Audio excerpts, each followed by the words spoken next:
हरियाणा की हर अपडेट के लिए बेल आइकन दबाएं और सब्सक्राइब करें STV हरियाणा न्यूज। एक पिता फौज में अपनी सेवाएं देता है, देश की सेवा करते हुए वो अपने दोनों हाथ गंवा देता है, लेकिन उसे कुछ मिलता है तो अपनी बेटी को इंसाफ दिलाने के नाम पर दर दर की ठोकरें।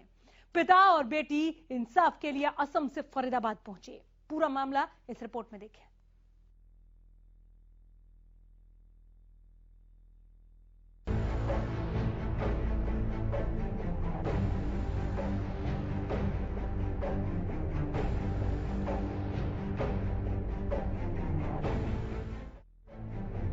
तस्वीरों में दिख रही ये बाप बेटे इंसाफ के लिए गुहार लगा रहे हैं। ये परिवार इंसाफ के लिए असम से फरीदाबाद पहुंचा, लेकिन 6 महीने पुलिस के चक्कर लगाने के बाद अब जब मामला कमिश्नर के सामने पहुंचा तो मामले में शिकायत दर्ज की गई। पूरा मामला क्या है, आपको एक एक कर इस मामले से रूबरू कराते हैं। इस पीड़िता की शिकायत है कि पहले तो एक युवक ने इसे अपने प्यार के जाल में फंसाया, फिर उससे शादी की और उसके बाद दहेज के नाम पर पीड़िता को प्रताड़ित किया जाने लगा। मामला फरीदाबाद के SGM नगर का है, जहां अरमान मलिक नाम के युवक ने असम की रहने वाली एक युवती को 2017 में सोशल साइट के जरिए अपने प्यार के जाल में फंसाया और फिर झूठ बोलकर 2019 में उसके साथ निकाह कर लिया। उसने फेसबुक में जान पहचान किया था 2017 में, तो फेसबुक में जान पहचान हुआ। 2 साल हम लोग फेसबुक में बातचीत किए। बातचीत करने के बाद उन लोगों ने 2019 को घर देखने के लिए बुलाए। 2018 में मेरा माँ, मम्मी, पापा और बड़ा भैया घर देखने के लिए गए। घर देखने के लिए गए। वो लोग बोले ये नीचे का मकान अपना है और ऊपर का मकान किराए में देके रखे हैं, ऐसा बोला। ऐसे बोलने के बाद हम लोग, मेरे मम्मी पापा घर देख के चले आए। चले आने के बाद उन लोग ने 16 नवंबर 14 तारीख को उन लोग मेरे घर पे आए। आने के बाद 2 दिन के बाद हम लोग का निकाह हो गया 16 नवंबर को 2019 में। यहाँ तक तो सब ठीक था, लेकिन शादी के कुछ समय बाद से पीड़िता ने दहेज मांगना शुरू कर दिया। पीड़िता ने बताया कि उसका पति और पति के परिवार वाले दहेज के लिए उसे परेशान किया करते थे, प्रताड़ित करते थे, पीड़िता से मारपीट किया करते थे। क्या होने के बाद 1 महीना 10 दिन मैं और मेरा हस्बैंड रह गए और वो चारों आदमी 18 तारीख को चले गए।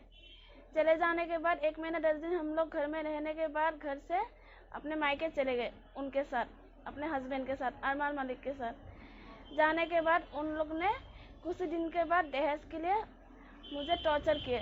उनके घर वाले परिवार, माँ बाप, उसके मुस्कान, उसके मामा, वो सब लोग परेशान किए और मारपीट करने के लिए चालू किए। पीड़िता ने अपने परिवार को अपने ऊपर हो रहे अत्याचार के बारे में बताया तो पीड़िता के पिता ने पैसों के लालचों का पेट भरने के लिए अपनी दुकान बेच दी और 1 लाख रुपए का इंतजाम कर अपनी बेटी के ससुराल वालों को दे दिए। लेकिन लालच की भूख कहाँ मिटती है, 1 लाख के बाद भी और पैसों की डिमांड की जाने लगी। पैसे नहीं मिलते तो पूरा परिवार पीड़िता को पीटता था। मैं अपने पापा को बोलने के बाद पापा ने अपने जितना संपत्ति होगा उतना ही पैसा देंगे। पापा ने अपने दुकान एक बेच के 1 लाख रुपए दिए। 1 लाख रुपए देने के बाद वो पैसा उसकी मम्मी ने ले लिया। लेने के बाद उसकी बहन को साड़ी दे दी है 1 लाख रुपए से। उन लोग ने बोला 8-10 लाख रुपया लाओ, नहीं तो यहाँ पे मत, जान से मार डालूंगा, ऐसे बोला उसके घर वाले ने। तो 8-10 लाख रुपया तो पापा नहीं दे सकते। हाँ, मुझे हर रोज रात को वो लोग मारते हैं, पीते हैं, टॉर्चर करते हैं। उसकी माँ, बहन, मामा, वो सब लोग टॉर्चर करते हैं, मुझे मारते हैं, पीते हैं। मैं अपने पापा को बोला, वो लोग बोले तो किराए में लेके जा, किराए में उसके साथ अत्याचार कर, मार पीट, तो उन लोग पैसे दे देंगे। पीड़िता ने बताया कि पैसे न मिलने पर उसे जलाने की कोशिश की गई। जब बात हाथ से बाहर निकल गई तो उसने अपने पिता को बुलाया और अपने घर आ गई।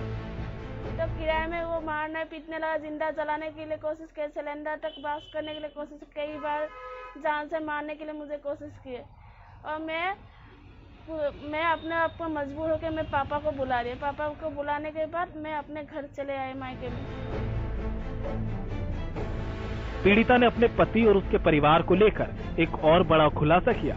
उसने बताया कि उसके पति की पहली शादी नहीं थी, पहले भी उसकी शादी हो रखी थी। उसने पहली शादी की बात को छिपाकर पीड़िता से शादी की। पहले जिससे शादी की थी वो हिंदू धर्म से थी।